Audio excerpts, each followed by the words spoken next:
And Cody joins us as well. Always love hearing from Cody. So we are back here live for another episode of the Personal Foul Podcast. I'm your host, Colton Gesser. Alongside me is my co-host, Phil. How the hell are you there, Mr. Late to the show? I apologize. Work had me I'm not going to get into it. Work sucks. I need to be retired. That's what I should be. 55, no jive is right around the corner. I'm going to be retired soon, damn it. That's right. My wife will take care of me like she should. More importantly, I got my Islanders shirt on. We had a great weekend. The Dolphins, I'm not too happy about this trade. Other Dolphin fans are. But that was obviously the big story today. Minkah Fitzpatrick returns to Miami. I always hated that trade. Austin Jackson stinks. He still stinks. I thought we gave up way too much, for an older Minkah. I'm sure you, as the Homer Steeler fan that you are, you probably love this trade. So I'll dish it off to you, and you can wax poetic about this trade. Yeah, like I said, I'm interested in the deal. I think the Steelers, it's kind of just another going all in on this season type of trade. The Minkah and Jalen Ramsey thing, I kind of look at it. I won't say as a wash, but I kind of do. I think they're both kind of aging players, and that's kind of weird saying that because Minkah is still young. Ramsey's a little bit older, clearly got more tread on the tires. But I think they both can play at a high level still. I think Steelers fans are kind of fed up of Minkah, to be honest. I think the Steelers fans. I don't agree with that. I think Minkah has played really well over the last few years, but the problem is Minkah hasn't had the turnovers or anything that when originally he was first brought into the Steelers and got his contract, he was doing. To be fair, he was never a turnover guy. He was more of he's going to stuff you. He's going to deflect that pass. He was going to stop the run, that type of deal. And that's what he's done. That's been his MO his whole career. That's why it was one of the few Dolphin draft picks in the past 20 years that I actually liked. And then we trade him away for another bum because Miami can't help themselves. But to me, Minkah always fit that mold. My question with this is, don't the Steelers have 3 cornerbacks now? Yes, the Steelers now have Darius Slay, Joey Porter Jr., and now Jalen Ramsey. So, again, I'm curious what they're going to do defensively with this. I think Jalen Ramsey can play a little bit of everywhere, so I think you might see him do that with the Steelers. I think Slay could do that as well. So I'm curious what the Steelers have. That'll be something to look forward to in training camp. See what the Steelers end up doing with these defensive backs. So they will get a lot of turnovers. I will say that. Yeah, like I said, I'm really excited for it. I think it's a nice little duo to play here with Joey Porter Jr. and Jalen Ramsey. I think it's a nice piece of Darius Slay as well. So we'll see. I actually think the deal is more about Jonnu Smith, to be honest. The Steelers led the NFL in 13 personnel, and of course the Steelers now add another tight end to go in the room of Big Darnell Washington and Pat Freiermuth. So I think it's a nice deal for the Steelers, another weapon for Aaron Rodgers. I hope it's not all they do and they get another receiver. But we'll see what they end up doing. There's rumors that they might slide Jonnu Smith or Pat Freiermuth out in the slot with having all these tight ends. So we'll see what they end up doing. Jonnu Smith had a really good season for the Dolphins instead of Pat Freiermuth last season. So it's kind of ironic they both have probably 2 of the top 5 touchdown scorers from last year at the tight end position on the roster. So, well, I think Smith had a fluke year. He was a product of Waddle or Hill getting hurt one game or another, and I think that's why he got all those catches. And to me, it was just a fluke year. He had a good year, don't get me wrong, but, what did he do before then? Who the hell was Jonnu Smith? He was a bum for Tennessee.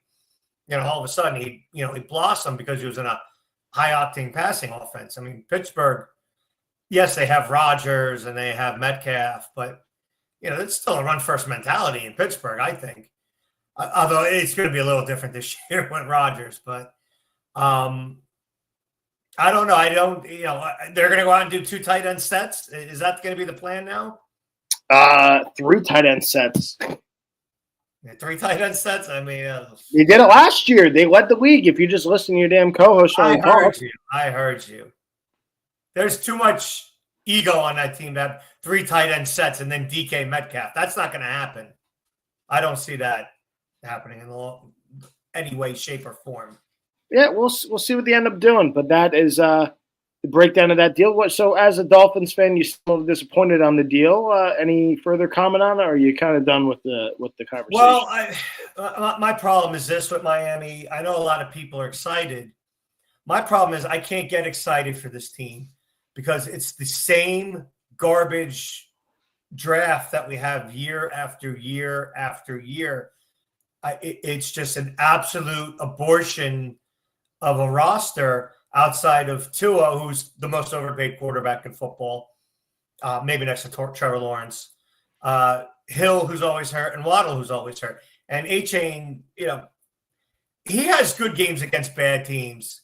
When you need him to show up, he's not there. He's not going to get you that tough 3rd and 1 yard. McDaniel, he's more of a, he's an Aaron Boone type of coach. He's got to be friends with everyone. It's why Vic Fangio left and went to go coach the Super Bowl champions. That could have been our defense, but no, there was no discipline there in Miami. Fangio couldn't deal with it, and that's why he left. Jared Brooks, what's his first name on Miami? He was with Seattle. Jonathan Brooks? No, not Jonathan Brooks. Oh, God. It's on my fantasy team, too. But Brooks from Seattle, Miami, he was complaining about how lackadaisical it was there and how there's no killer instinct on that team. And it's really sad because McDaniel is a product of Boone. It's about let's be friends first, and then I'll try to lead you guys without discipline. And it just doesn't work in sports. It never has, and it never will. It's why Aaron Boone will never win a World Series. It's why Mike McDaniel will never win a Super Bowl. They are not leaders. They are buddies. You need to lead. I am a leader. That is why my WBC softball team, we win championships, because I lead with an iron fist. People don't like what I have to say, but that's too damn bad. I have to overtake Artie Lauer as the third base coach. I got to kick John Mayer off the mound because he's walking the, whole league around. I got to, tell Jim Sloan to get off behind catcher because he can't catch a pop-up, can't catch a cold. He can't hit for anything either. But people, I'm a leader. That's why I'm a winner. These guys are not winners because they want to be friends. And that's the problem with sports right now. Everyone's got to be a buddy, not a leader. And it's, Tomlin, you say what you want about him. He's a leader. And that's why he's never had a losing season. I can't call that man a loser. Is he a consistent winner? No. He has his issues come playoff time. But I would take him in a heartbeat any day of the week. And another thing, who's a loser is Chris Greer. You know why he's a loser? I'm going to tell you why. Because you want to hear the past few first-round draft picks? It's pathetic. After Minka Fitzpatrick, which I liked, you took Christian Wilkins, who's an okay player. I wouldn't have taken him first round, that 2019 draft. That was a loaded draft. 2020, you had Tua. He was the obvious choice there. You couldn't screw that up. But then you trade Minka for Austin Jackson. That was a disgrace of a trade. And then you took Noah Igbignani, whoever the hell it was, who's not even in football right now, and you passed on Jonathan Taylor and all these great wide receivers, and it was such a joke.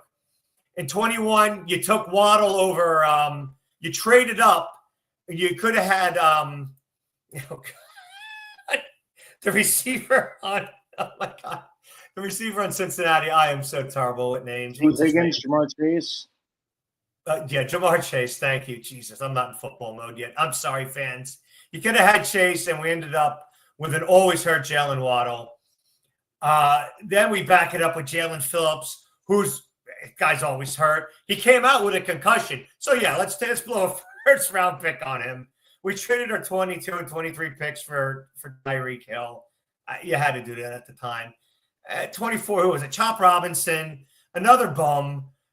He barely saw the field. And then this year you take a defensive tackle from Michigan, who I know you love, Kenneth Grant, but he's not a playmaker. He's not a first-round pick. The Dolphins draft poorly, and it just goes to show that teams that draft poorly are never around. You have Cleveland, you have the Jets, you have Miami. You have these garbage teams. The Patriots have not drafted well for quite a long time. I mean, it just goes to show if you don't draft well, you're not going to play well in the National Football League. Absolutely. So we'll see. I'm tired of hearing about your Dolphins rants, though. God, I hear them every No, single you will hear about them. I hear every freaking podcast we talk about football. They end up getting up. So we had a lot of NBA news so far today. So we'll get into those NBA moves and free agent signings and trades. And we'll start off with a weird one, but both teams suck, so I don't think it really matters. It's Colin Sexton yesterday getting traded to the Charlotte Hornets for Yusuf Nurkic in a second-round pick. Who the hell cares? Nobody cares. James Harden re-signs with the Los Angeles Clippers on a 2-year, $81.5 million deal. Bobby Portis signs a new 3-year contract to the Milwaukee Bucks. Jabari Smith Jr. re-signs with the Houston Rockets on a 5-year, $122 million rookie contract extension. He's not Also, DeAndre Ayton gets a buyout from the Portland Trail Blazers. That was shocking because he was hurt. I don't understand why they cut him. Portland sucks. So, and Portland, I understand that. Portland's one of those teams with no future. So, I mean, this is what happens. Zaire Williams intends to sign a 2-year contract extension to return to your Brooklyn Nets. Your Brooklyn Nets also make a deal re-signing De'Aaron Sharp on a 2-year, $12 million deal. Another bum. And the bigger of the deals is, goodness, see the comment section's throwing me off. They send Cam Johnson to Denver for Michael Porter Jr. and a first-round pick. Do you see your Brooklyn Nets dealing Michael Porter Jr., the former Missouri product? I hope not. I like him. I like him a lot. I mean, for Cam Johnson, to me, that and a one, I think is going to be a very nice move because this 26 draft is going to be loaded. It's supposed to be super loaded. And speaking of the draft, Nets, 5 first-round picks. You got to take Derek Queen at 8. I'm sorry. That's an absolutely atrocious job. I don't know if the Russian would have been there at 19, but you have to take Queen at 8. They're already calling him Baby Jokic. Jesus, how do you pass on him? I don't get it. And then you take the French point guard after you already take a point guard at 19. I did like the kid from Carolina. I think he's going to be good. I thought that was a nice pick. And the other two are going to be bums. I mean, I thought they were going to do more than to just draft players. I thought that was an atrocious job by Marks. You traded all this talent away, and I don't think they really capitalized on it. I think they will next year by getting Portis, and hopefully they trade Portis for another one because it is supposed to be a loaded draft next year. So we shall see. Marks is good at acquiring the ones. He just can't draft the ones. I was floored that he passed on Queen. Your thoughts on that? No one cares about the Brooklyn Nets. I thought Derek Queen was no one cares other than you and Alex Cuesta. So the Brooklyn Nets, again, Derek Queen is a really good player coming out of Maryland. I liked watching him in the Big Ten, really skillful player. Yes. Yeah, I don't know. The Nets suck. So the Nets are probably just going to tank again for next year and call it a day, Phil. It just sucks that they pass on a great talent like him. But that's why I should be a GM.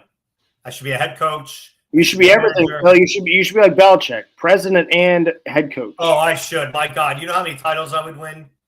Jeez, I'm so smart. The team would I'm the genius. The team would sink down for bankruptcy, but hey, Phil, that's nor here nor there. Free agent guard Karis LeVert to a 2-year deal to the Detroit Pistons.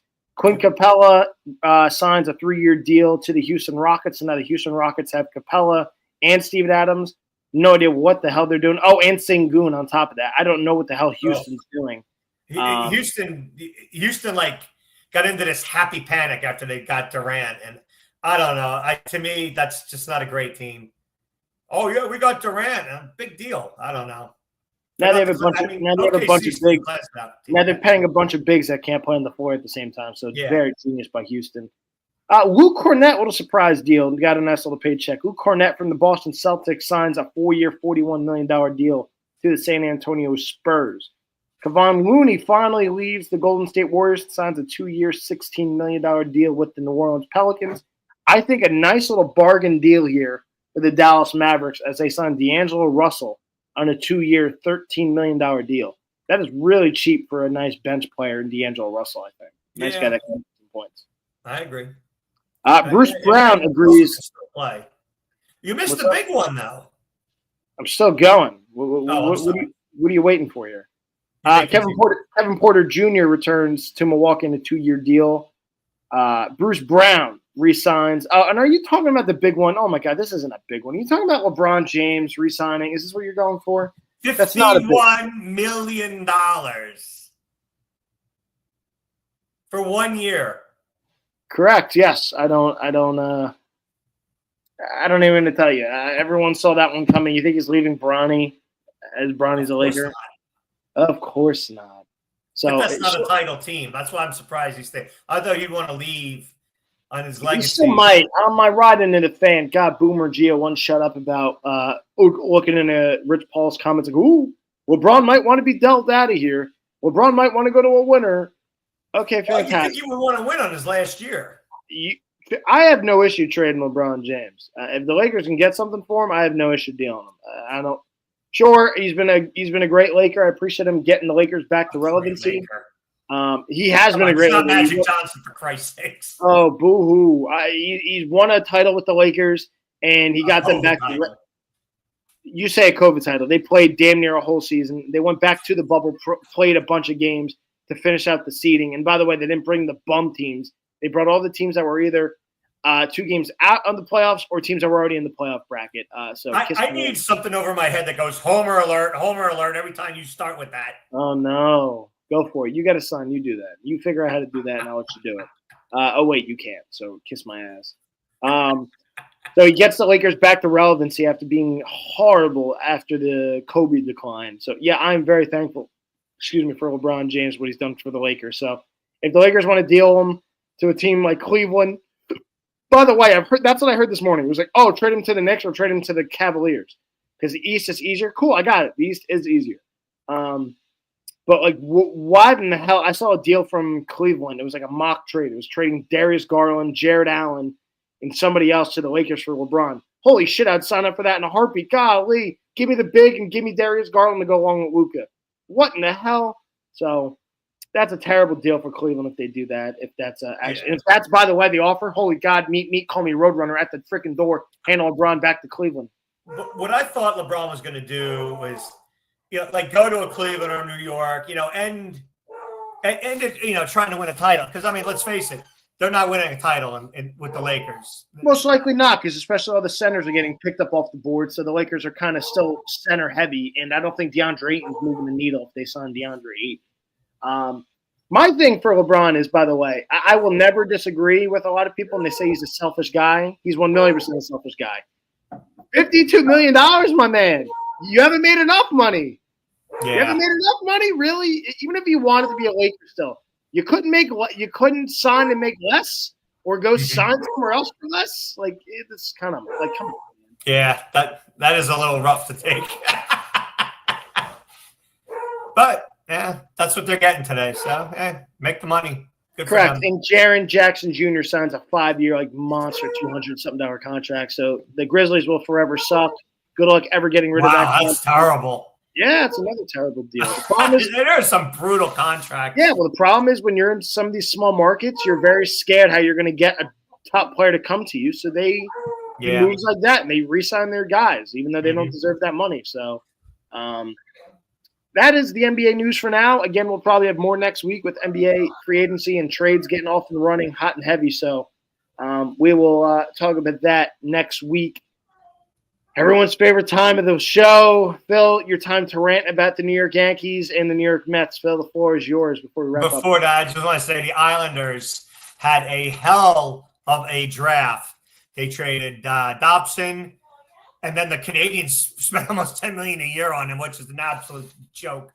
Guy had 30-something points this year. He regressed big time. And, oh, look, my wife's on the podcast. Hello, dear. Hello there. And then they go out and they get 3 top players. I mean, they got the best player in the draft in Schaefer. He's going to be on that blue line for the next 10 years. And then they got the other 2. I'm not going to pronounce their names and butcher them, but they got 3 top 10 talents in this draft. So good for the Islanders. They just re-signed Oh God, I just saw the name. Oh, Romanoff. If they re-signed Romanoff, they only had to re-sign him for $6 million a year. It's 8 years, which is kind of long, but in about 5 years, that's going to probably look like peanuts anyway. For the Mets, an absolute disgrace. What did I say last week? That they needed to go 7-3. 2 weeks ago, I said they needed to go 7-3 to maintain some credibility. And what have they done? They have completely fallen flat on their face. It's one thing to lose in Atlanta. They always lose to the Braves. They lost 2 out of 3 to the Phillies. All right, you expect that. Phillies are a good team. But you get swept by the Pirates. They average 3.5 runs a game. And against the Pirates, the Pirates average like 9.2 runs a game. Are you kidding me, Met fans? This is a team that's going to the World Series? The New York Mets? No. I don't think so. The Mets are absolute trash. They are garbage. They are only good at beating up good teams. They get swept by Schittsburg. What an absolute disgrace of a weekend that was. As much as I want to kill Boone right now, I can't because I'm just focused on the Mets. How in the hell do you get swept badly by Pittsburgh? It's an abomination of a weekend by the Mets. And of course, all the Met fans, when I go out and start mocking them, they go out and hiding. Oh, I'm at a barbecue. I can't talk to you right now. Jim Sloan, where are you? Oh, I'm camping right now. I don't have time to talk to you. Oh, John Mayer, where are you? Oh, I'm too busy getting beat up right now. I don't have time to talk to you. That's right. Met fans, you are a complete disgrace. One last thing on Boone. Boone, why the hell are you pitching Weaver and Cruz in a 12-5 game yesterday? Oh, look who went on the IL today. Cruz. What are you pitching these guys, big leverage guys, in games that are blowouts? Come on, Boone, stop killing the bullpen.